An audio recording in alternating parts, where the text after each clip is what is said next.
नमस्कार, सारिकास किचनमध्ये तुमचं अगदी मनापासून स्वागत करते।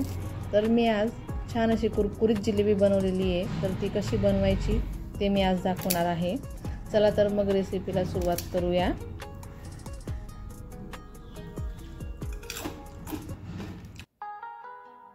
इथे मी 1 वाटी मैदा घेतलेला आहे। त्यात चवीनुसार मीठ घालायचं आहे। आता हे सर्व व्यवस्थित मिक्स करून घ्यायचं आहे।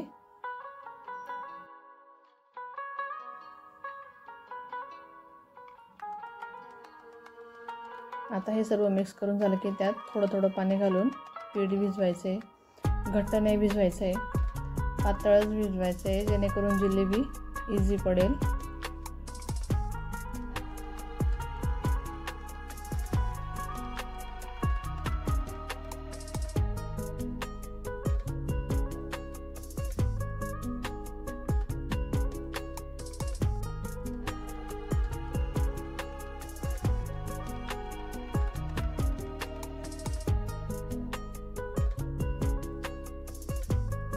बघू शकतात, या अशा पद्धतीने पीठ भिजवून घ्यायचंय।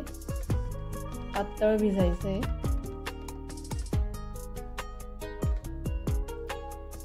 एकसारखं फेटायचं, म्हणजे त्यात गाठी नाही राहणार। बघू शकतात, असं इझी पीठ पडायला हवं।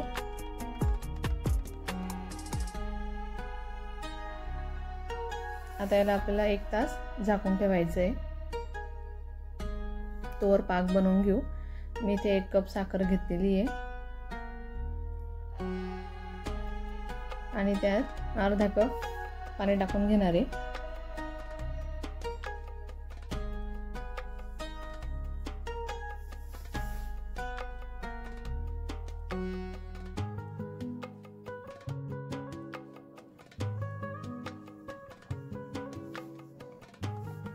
आता याचा छान पाक तयार करून घ्यायचा आहे।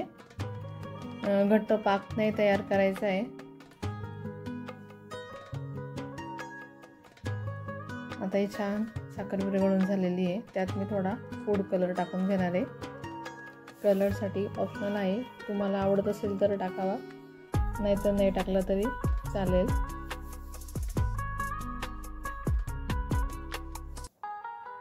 आता हे सर्व मिक्स करून घ्यायचं आहे।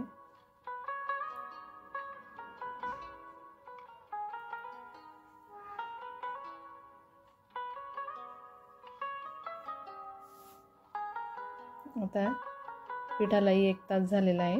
तर त्यात अर्धा चमचा इनो टाकून घ्यायचा आहे। इनो टाकून पटकन एकसारखा फिरवायचा।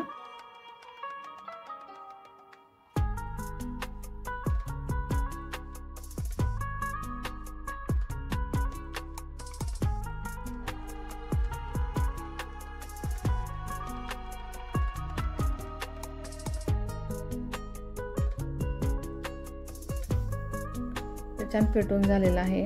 तर मी इथे तेल गरम करून घेतलेले, गॅस मंद आचेवरच आहे। तर मी इथे मिठाच्या पिशवीमध्ये पीठ टाकून घेतलेलं आहे आणि अगदी बारीक कापून घेतलेलं आहे। तर अशा पद्धतीने जिलेबी तयार करून घ्यायची आहे। याला कापडातही तयार करतात।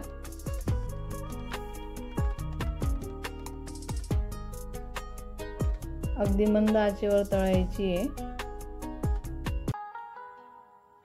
मंद आचेवर तळल्याने ती छान तळली पण जाते, आतमध्ये कच्ची नाही राहत आणि कुरकुरीत तयार होते। बघू शकतात किती छान जिलेबी तयार झालेली आहे।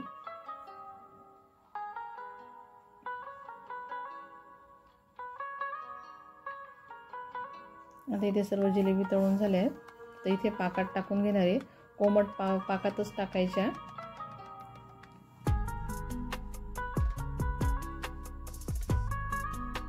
यांना बराच वेळ पाकात भिजू द्यायचे आहेत।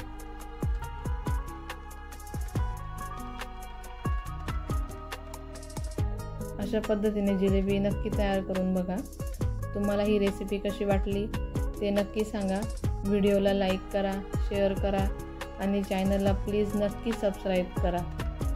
धन्यवाद।